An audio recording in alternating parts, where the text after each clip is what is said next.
Muy buenos días, bienvenidos al canal de nuevo.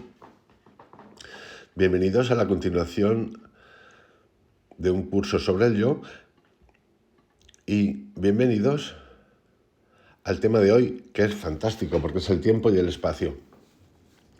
Algo que nos resulta muy familiar en nuestro día a día y algo que es re importante para trascender y en el camino hacia la espiritualidad entendida como universalidad, como amor, como trascender. Así que nos metemos de cabeza casi con un traje de astronauta y comenzamos. La noción de un mundo, como hemos visto, tiene su origen en la ilusión de que los objetos, ellos mismos simplemente nociones actuales, tienen una existencia independiente y simultánea. Esta ilusión, junto con el de la tridimensionalidad, da lugar a la noción de un espacio en el que las cosas materiales están localizadas y del que están impregnadas. En el intervalo que separa estos cuerpos supuestamente coexistentes, no hay nada que se corresponda con la noción común de un objeto. Por otra parte, este intervalo vacío, en comparación con el volumen combinado de todos los cuerpos visibles y tangibles, es decir, que se pueden tocar, parece ser inmensamente grande y totalmente independiente. A este espacio visualmente vacío, los hombres comunes le atribuyen existencia absoluta, pero no podemos pensar en un intervalo o en un vacío en abstracto. Es decir, no podemos pensar en el espacio sin referencia a cuerpos tangibles, comenzando siempre con el nuestro. Para que haya espacio, de alguna manera, y como lo interpretamos en la actualidad, debe de haber un cuerpo tangible para poder medir. Un cuerpo tangible somos nosotros. De ello se desprende que el espacio, lejos de tener una existencia independiente y absoluta, coincide con la noción de la materia y, en particular, coincide con la noción de nuestra propia encarnación. En otras palabras, el concepto de espacio y la idea errónea de que los objetos tienen una existencia independiente y simultánea van de la mano. Cuando esto no se comprende, a menudo se hace la siguiente pregunta, generalmente con una mirada y un tono de supremo triunfo. Si los objetos son nociones que surgen y permanecen exclusivamente en mi cabeza, ¿no debería un objeto distante, cuando pienso en él, aparecer justo aquí, delante mía? Repito. Si los objetos son nociones que surgen y permanecen exclusivamente en mi cabeza, ¿no debería un objeto distante, cuando pienso en él, aparecer justo aquí delante mía? La pregunta se basa en un malentendido. Los pensamientos determinativos, en cuanto a tiempo y lugar, no siempre van acompañados de la idea de un objeto, a pesar de que casi siempre se hace.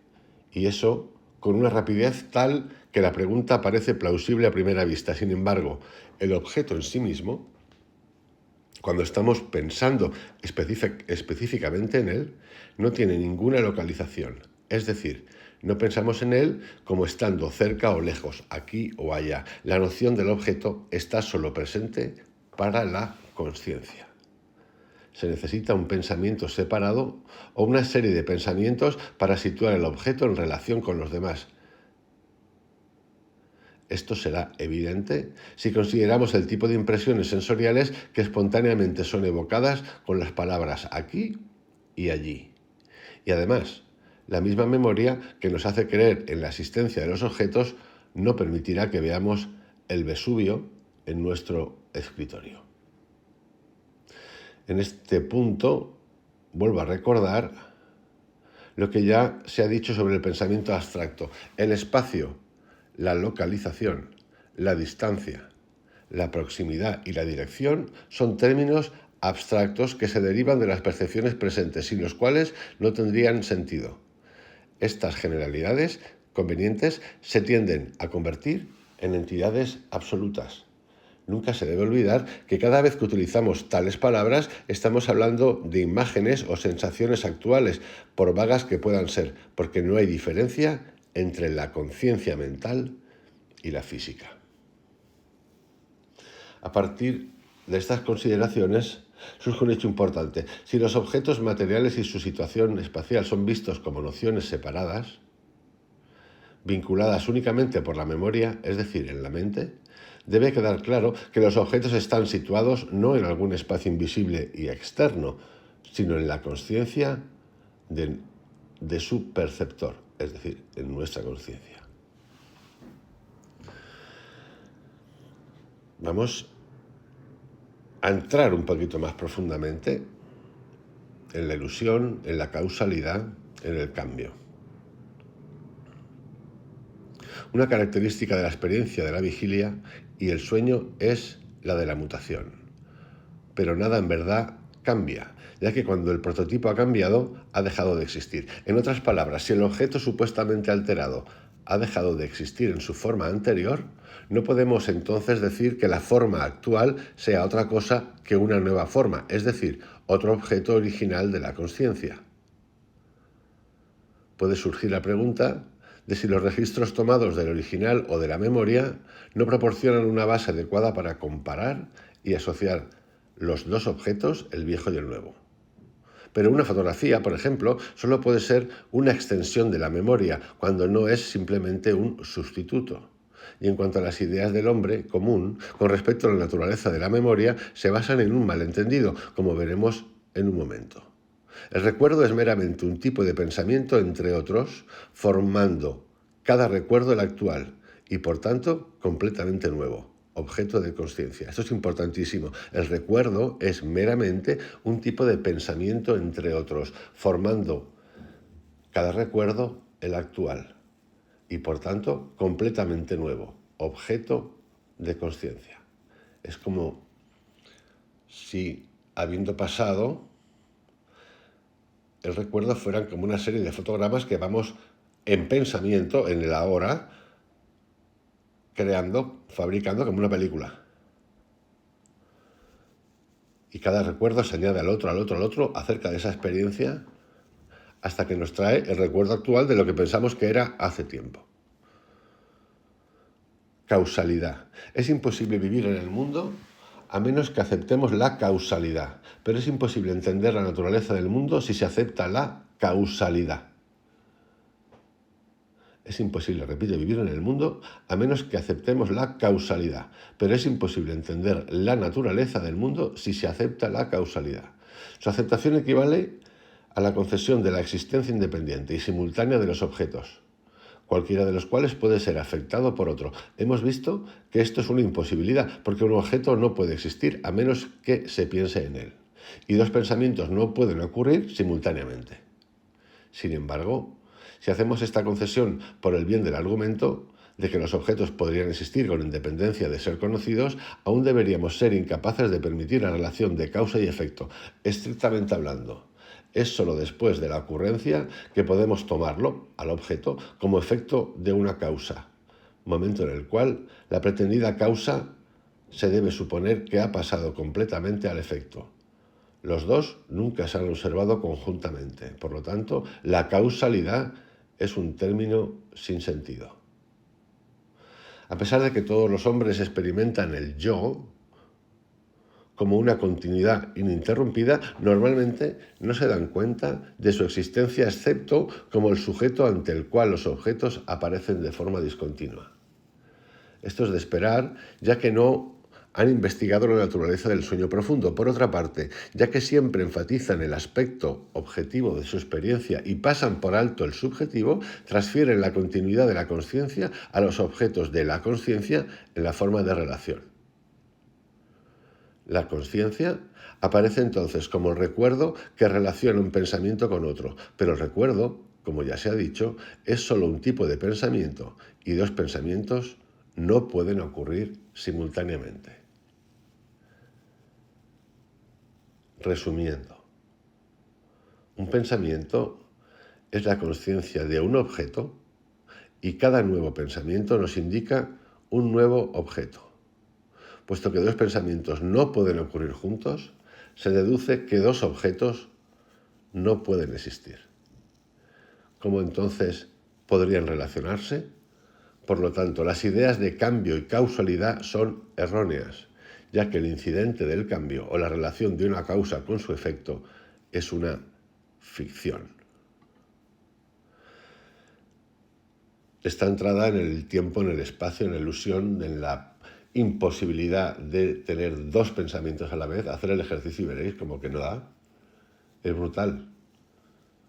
Está contado un poquito, el texto un poquito con falta de claridad, pero simplemente hacer este ejercicio que os acabo de hacer ahora. Tratar de ver si podéis tener dos pensamientos a la vez. No uno consecutivo detrás de otro, dos a la vez o tres.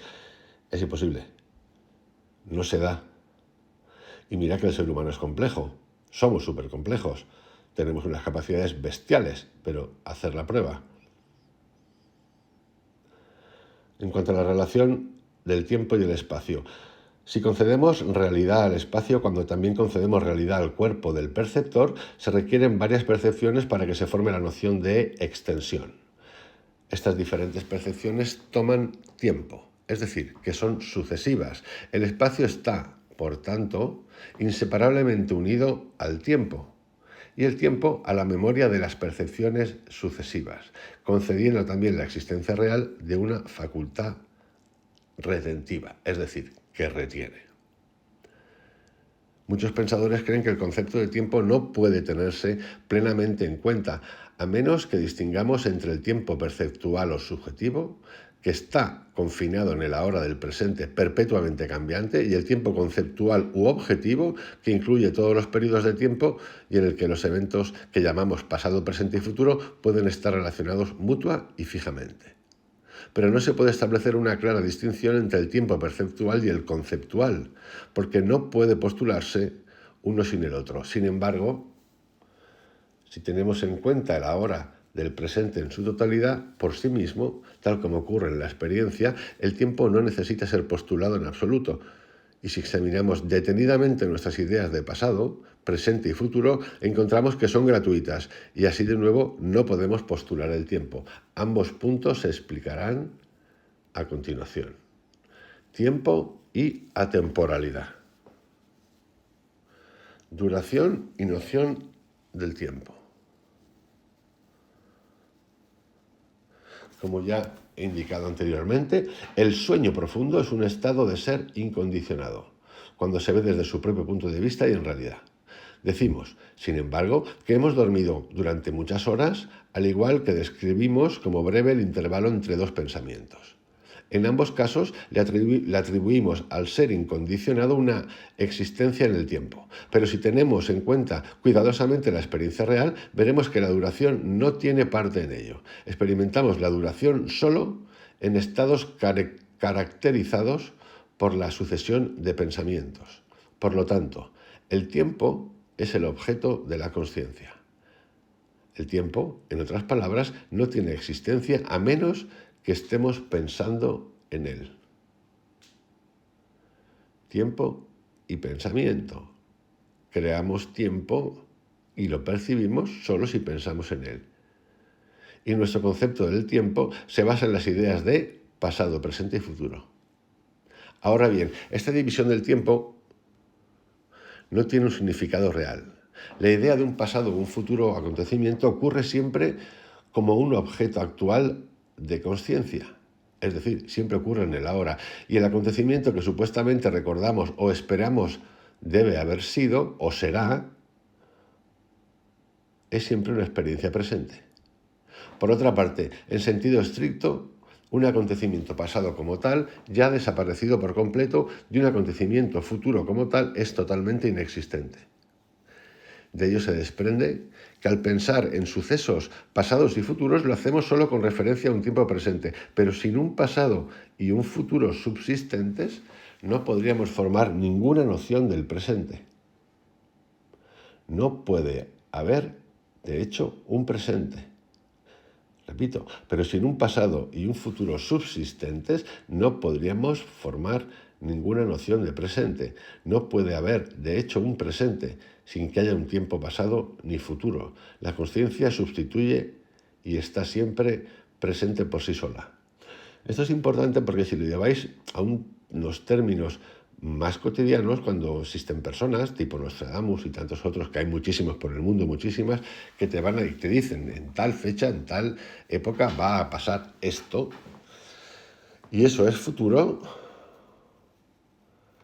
Aquí, otra vez, de nuevo, se nos trastoca toda concepción, pero toda concepción materialista, conceptual, dualista de la vida, incluso de la física, y también toda concepción espiritual de entrenamiento mental, donde nosotros entendemos que el pasado siempre está en el presente, que el futuro siempre está en el presente, que no existe ninguno de los dos, no existen ya pasó, y el otro no ha pasado.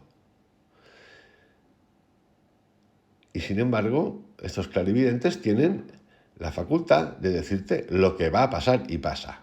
No, hay miles de ejemplos. De nuevo, es como una predestinación, como que está escrito ya absolutamente todo.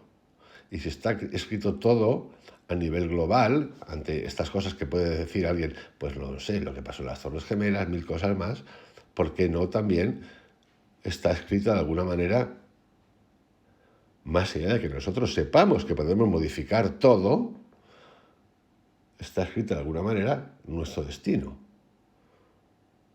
hasta el tiempo de nuestra muerte? Es simplemente una pregunta que os lanzo. Yo me la hago y no tengo respuesta. El tiempo, desde un punto de vista que todavía está en la dualidad, el pensamiento aparece como el principio de la consciencia objetivada por lo que no digo, porque a fin de que la consciencia pueda parecer que está objetivada se necesita un agente independiente, y nada puede existir independientemente de la consciencia.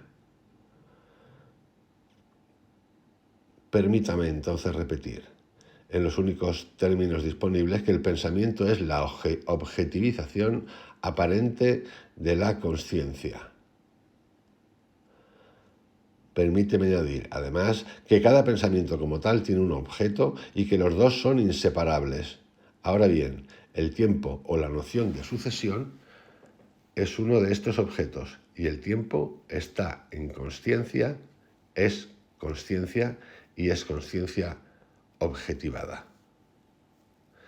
Medimos el paso del tiempo observando los movimientos de objetos naturales como el Sol. La observación implica el recuerdo de las sucesivas percepciones sensoriales. Si no fuera por estos recuerdos, nuestra noción del tiempo, si pudiéramos alguna vez haberla adquirido, se desvanecería en la experiencia del ser puro, como lo hace cada vez que cesa la actividad mental. La ausencia, de actividad mental no puede llamarse propiamente un estado, ya que trasciende el tiempo. Si queremos comprender lo que es, tenemos que abstraer toda idea de duración de nuestra mente. Esto no es imposible. Repito, esto no es imposible, porque un pensamiento como tal es siempre uno con su objeto. Si hacemos de la atemporalidad el objeto del pensamiento, todo lo que es objetivo se desvanece.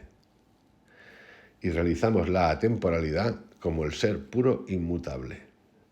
Es decir, en esos estados a los que se puede llegar y se llega, meditativos o a través de los viajes con psilocibina, y yo esto lo puedo confirmar como tal, no existe el tiempo.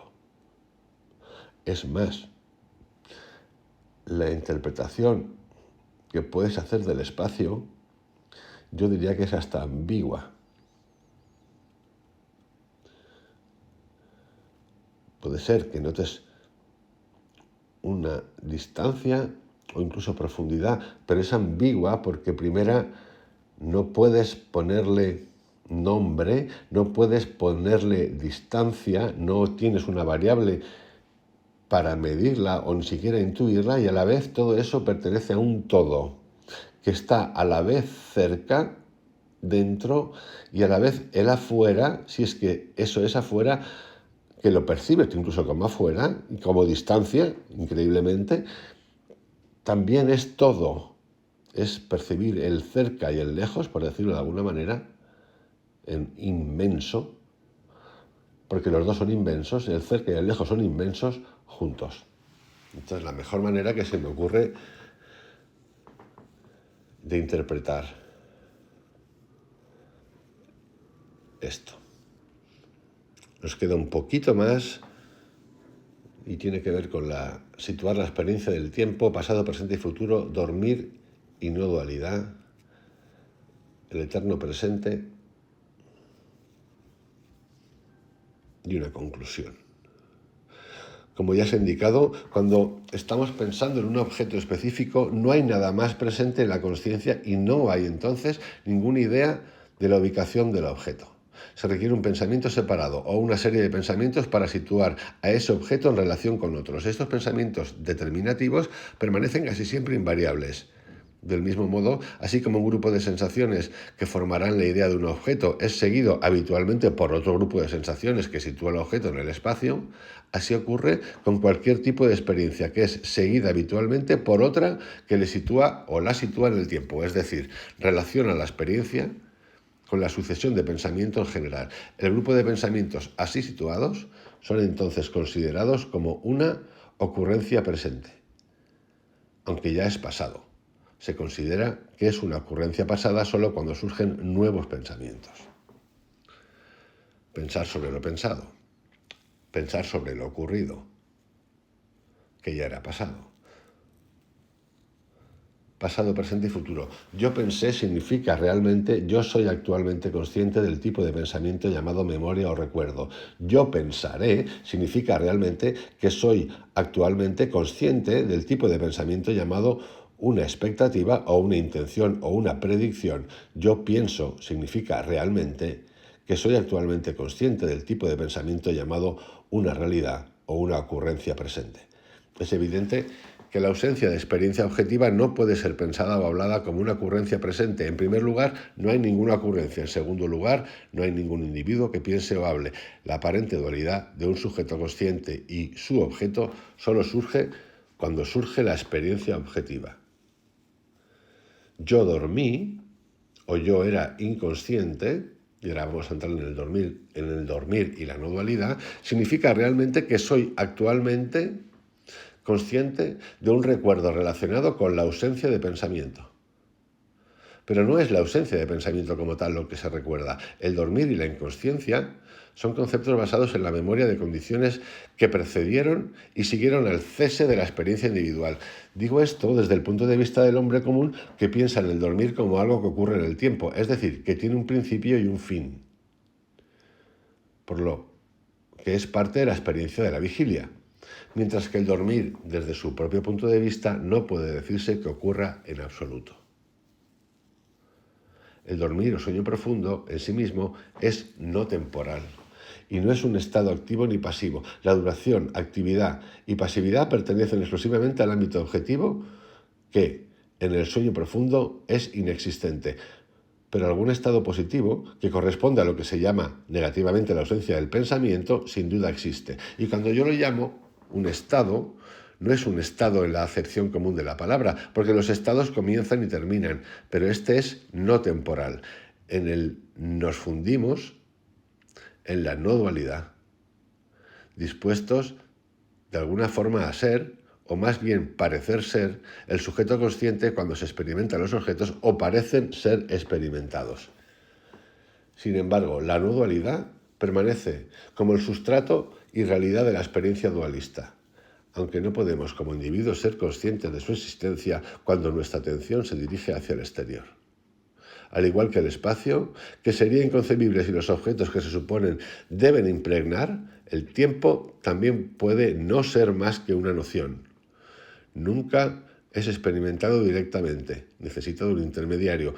Quiero decir con esto que nunca experimentamos un tiempo presente actual. El momento actual no es más que nuestra manera de calificar o clasificar un grupo selecto de pensamientos que están ahora presentes en la consciencia. Sin embargo, detrás de nuestra noción de tiempo presente está la aprehensión inmediata del principio de la consciencia, que está siempre presente como el sí mismo. Podríamos decir que la consciencia es el ser, la esencia del ser. No en términos de sucesión, sino como eternidad presente. Y este conocimiento inmediato se manifiesta en el uso del pronombre yo, es decir, el egoísmo. en este análisis final. Por lo tanto, el pronombre yo, incluso cuando supuestamente representa la conciencia individual, representa siempre la no dualidad. Si hemos de realizar esta verdad, debemos abstraer de nuestra noción de conciencia todo lo que es personal. No como lo hacemos inconscientemente cuando nos quedamos dormidos y entre dos pensamientos, sino por el recuerdo de nuestra vida diaria de los principios fundamentales del Advaita, que hasta ahora han sido solo parcialmente establecidos. Y aquí, queridos amigos, voy a parar. Nos quedan de este curso acerca del yo 2 capítulos más. Puede ser que sea uno. Y con esto cerraremos el tema. El tema del tiempo y el espacio a mí es uno de mis grandes fascinaciones. Particularmente creo que tratando de iniciarnos un poquito en qué es el tiempo, el espacio, cómo surge el tiempo, qué es el tiempo psicológico, hay tiempo en el dormir, si el tiempo es pensamiento, si no hay pensamiento existe el tiempo, no existe el tiempo. Y creo que es una manera para nosotros occidentales poder acercarnos a lo que es la gran meditación, el despertar, de una manera más sencilla que algunas de las técnicas del Oriente o de Asia. Dicho esto, os mando un abrazo, que tengáis un excelente día. Mañana un poquito más. Chao.